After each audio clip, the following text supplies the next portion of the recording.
On comprend que Volodymyr Zelensky là fait part de ses revendications. Son pays est en guerre, c'est normal qu'il revendique le droit de se défendre.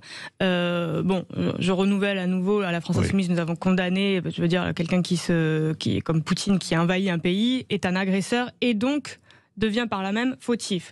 Donc, à partir de là, il faut tout mettre en œuvre pour faire reculer les troupes et qu'elles se retirent définitivement les troupes russes. Qu'elles se retirent du Donbass et de Crimée. Qu'elles se retirent d'Ukraine, parce que ce sont les conditions qui permettent de se remettre autour de la table des négociations et de discuter. Du Donbass et de Crimée. Du sol ukrainien, et que l'on puisse discuter. Mais d'ailleurs, Emmanuel Macron, Joe Biden ne disent pas quelque chose de différent. Ils ne disent veulent exactement pas du la tout même chose. Une projection de la guerre en Russie, évidemment. Évidemment. On peut le comprendre. Oui. Sur il y a plusieurs choses. Sur la livraison de matériel militaire, Zelensky a fait part de ce que lui souhaitait comme aide. Il y a plusieurs choses. Il y a d'abord la disponibilité du matériel. Est-ce qu'il faut le faire? Est-ce qu'on a le temps aussi? Est-ce que les militaires ukrainiens sont formés pour cela? Et apparemment, même lui dit qu'il faudrait plusieurs mois de formation. Donc, ce n'est pas une solution dans l'immédiat, visiblement. Pour l'immédiat, il faut réfléchir à tout ce qui peut permettre d'enclencher une désescalade. La position d'Emmanuel Macron, la position de Joe Biden, c'est de pousser Poutine à s'asseoir autour d'une table et à entendre quelles sont les conditions pour une désescalade. Nous avons toujours fait en sorte, je veux dire, dans ce moment-là, il faut aussi ne pas parler, il ne faut pas que ce soit la cacophonie en France. Vous avez raison, Nathalie Oziol, je comprends très bien, il faut avoir le sens des responsabilités, on est bien d'accord. Mais aujourd'hui, je ne vois pas quelles sont les conditions qui pourraient pousser Vladimir Poutine à une désescalade. Je vous le dis tout de suite. La seule condition, non, je ne sais pas ce que vous en pensez autour de la table. La seule condition pour que des négociations pas de lui donner l'idée, en tout cas, qu'il peut y avoir une contre-offensive, des frappes en profondeur dans son pays. Donc il faut armer l'Ukraine, c'est clair. Ça fait partie. Écoutez, pour résister à cette contre-offensive, pour résister à cette offensive russe. Ça peut faire partie. Je ne crois pas que les puissances occidentales dites occidentales sont sur ce créneau-là. Emmanuel Macron n'a pas l'air non plus. Je pense que pour le moment, il est dans la position la plus sage, celle d'accueillir Volodymyr Zelensky, de l'entendre et de prendre en compte ses revendications pour pouvoir mettre les conditions d'une négociation. Loin, là, Emmanuel Macron. Une forme d'engagement. Deux mots. Dire aussi, parce que là, Vladimir Poutine a l'air enfermé dans une logique jusqu'au boutiste. Il a décidé de faire les gros bras et dire qu'il ira jusqu'au bout. A-t-on-nous intérêt à rentrer dans cette logique-là, jusqu'au boutiste? Ça, c'est sa logique à lui. On a tout intérêt à sortir exactement du raisonnement dans lequel lui, il est. Et à toujours maintenir l'issue ouverte. Pour que, au moment où il finira par comprendre qu'il n'a pas intérêt à aller jusqu'au bout de cette guerre, parce que personne n'a intérêt à un nouveau conflit qui serait soit européen, voire mondial, alors il décide, il soit forcé d'accepter de discuter. Alors, tiens, je regardais les dépêches à l'instant, pendant la pub, et je voyais Éric Zemmour dire « Je voterai, si j'étais député, je voterai la réforme des retraites ». Voilà ce que dit Éric Zemmour. Il ne l'est pas. Voilà. Oui, quoi. Non, mais alors, le débat, justement, hier, ça n'avance pas. Vous en êtes toujours à l'article 1 de cette discussion, mais quoi, vous ne finirez jamais avant le 17, l'examen du projet de loi. Non, c'est peu probable. Des députés de la NUPES, c'est eux qui ont déposé 13 000 amendements. Vous voyez, vous êtes montré du doigt, Nathalie Oziol. C'est votre faute. Oui, bien sûr, mais nous ne sommes pas ceux qui avons choisi que cela se passe dans un temps restreint. C'est le véhicule législatif choisi par le gouvernement. Si vous estimez qu'il n'y a pas assez de temps pour débattre, eh bien prolongez le temps. Le problème vient de là, c'est que le temps de base est limité. Au moment où nous parlons, on a un jour qui est retiré des débats parce que les 3 groupes macronistes alliés avec le RN ont voté pour maintenir la niche parlementaire du Parti socialiste, alors que tous les groupes de la NUPES, et pas seulement, les Républicains. Les Républicains également ont demandé, je veux dire, c'est pas une lubie de l'opposition. Nous voulions débattre. À chaque fois que nous demandons des prolongations. Mais nous demandons aussi à ouvrir le week-end, par exemple. Je rappelle que à la Banque de France, il y a un régime autonome. Rappelons-le, qui est un régime spécial, il est autonome, c'est la Banque de France. Et excédentaire.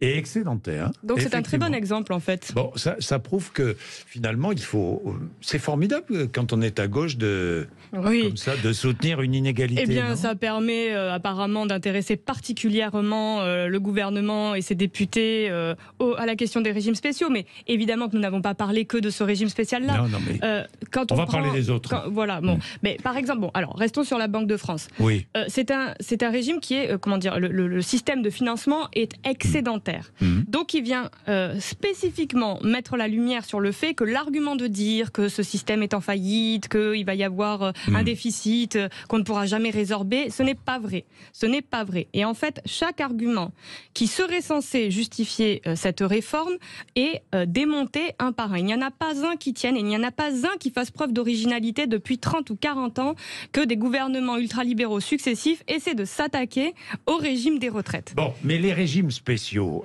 c'est une inégalité quand même. Oui ou non?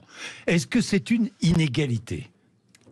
Ambroise Croizat, grand absent de nos débats, disait il n'y a pas d'acquis sociaux, il y a des conquis sociaux. Parler de conquis sociaux. Pourquoi? Parce que ces régimes spéciaux, ils n'ont pas été donnés comme ça dans une grande générosité, une grande magnanimité. Ça a été arraché par des combats, des luttes, des manifestations. Et pourquoi? Parce que, par exemple, les salariés d'EDF, les salariés de la RATP, on leur reconnaît une certaine pénibilité dans leurs conditions de travail. Certains, selon les postes qu'ils occupent, ont même une espérance de vie diminuée. Donc le fait de pouvoir partir en avance à la retraite leur permet au moins d'en profiter un peu. Mais par ailleurs, cela demande une surcotisation. Ils surcotisent le temps qu'ils travaillent. À la Banque de France. Mais en plus, ce sont des secteurs qui ont des difficultés à recruter actuellement. Il y a un problème d'attractivité. Donc en enlevant en plus des statuts qui ont été gagnés...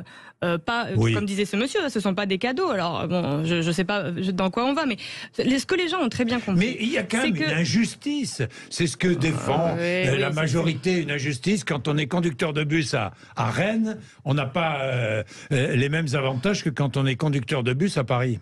Oui, non, mais bon. C'est vrai, c'est vrai. C'est pas. En tout cas, partout on retrouve les mêmes. Partout on retrouve les mêmes difficultés. Difficultés de recrutement, des arrêts maladie. Liés à des postures qui vont casser le dos, etc. Et ce que les gens ont très bien compris là, c'est que sous prétexte de mettre tout le monde au même niveau, on pourrait se dire mais voilà, ça c'est l'équité, tout le monde part au même moment, etc. Bon, le monsieur qu'on a entendu a expliqué dans quel type de conditions on travaille. C'est ce gouvernement qui a en 2017 supprimé 4 critères de pénibilité. C'est ce gouvernement-là. Donc sous prétexte d'équité, ce qui est appliqué, c'est que tout le monde partira équitablement 2 ans plus tard à la retraite, devra cotiser 2 ans de plus et prendra donc le risque de ne peut-être pas toucher sa retraite d'ailleurs, puisque, je le rappelle, un quart des personnes les plus pauvres, des hommes les plus pauvres sont déjà morts à 62 ans. C'est l'INSEE qui le dit.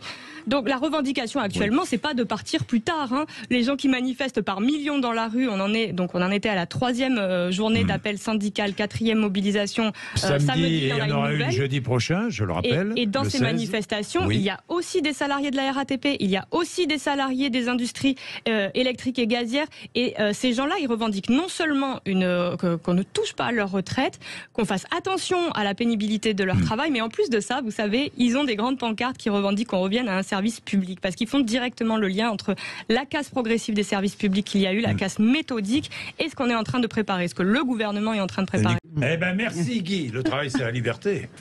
Oui. La liberté, est-ce que c'est la liberté? Ils sont bien vos auditeurs. Ça dépend dans quelles conditions. Aller dire aux aides-soignants mais le travail c'est la liberté, quand on leur a demandé de travailler dans des conditions quand même tellement difficiles pendant la période Covid, aller dire aux profs qu'on n'arrive même plus à recruter d'ailleurs, le travail c'est la liberté devant des classes qui atteignent parfois plus de 35 élèves en lycée, aller dire à des éboueurs, à des caristes, le travail c'est la liberté, quand ils arrivent à 40 ans, parfois 39 ans avec le dos cassé, aller dire à des gens qui mettent en rayon, qui ne peuvent plus utiliser leur poignet, le travail c'est la liberté. Bon, j'attends vraiment comment on peut justifier ça à des personnes qui Mais le travail c'est la liberté à condition qu'on soit bien payé? Par exemple, ça fait partie des conditions, mais les conditions de travail, c'est aussi comment on aménage le travail. Bon, il va falloir autre chose que dire les exosquelettes réussissent à faciliter la tâche pour tout le monde. C'est une stupidité, mais enfin bon. On n'en est pas à une près. Oui, mais je vais pas revenir sur le travail. On a fait le débat. On va parler des AESH aussi. On est autour. On verra bien la mobilisation de samedi. Tout va se jouer samedi ou pas, Nathalie Oziol?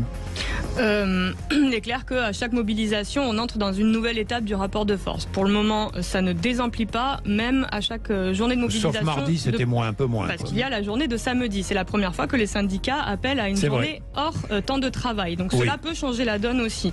En tout cas, Emmanuel Macron et son gouvernement seraient bien avisés de revenir un peu à la raison, d'arrêter de s'obstiner, de bloquer et de bordéliser le pays. Bon, bordéliser le pays, nous allons revenir. Rendez-vous très important, jeudi encore très grosse manifestation, le texte finalement est adopté. Vous faites quoi? On lâche pas, je crois. Non, vous lâchez pas, d'accord, mais... Mais c'est clair que visiblement ce gouvernement a décidé d'entrer dans un rapport de force violent, brutal avec la population, avec la majorité de la population. Quand on a 3 millions de personnes qui déferlent dans les rues, normalement on se dit que on a fait une erreur, quoi. On a fait une erreur et qu'on a persuadé. D'ailleurs, à chaque fois que ce gouvernement explique, on va faire de la pédagogie, on va expliquer en quoi cette réforme est bien. Le coup d'après, il y a 1 million de personnes de plus dans la rue.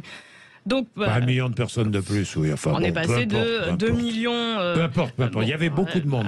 Personne ne peut dire en tout cas que c'était vide dans les rues. Il y avait beaucoup de monde. Oui, et donc à chaque mobilisation, pour le moment, en tout cas, ça ne faiblit pas, voire ça augmente.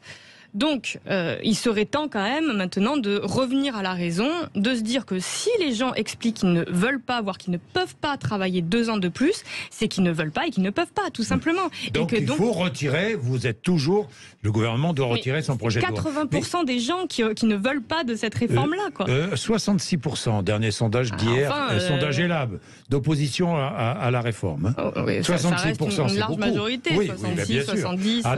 Non, mais je voudrais, moi je suis sur l'exactitude des chiffres.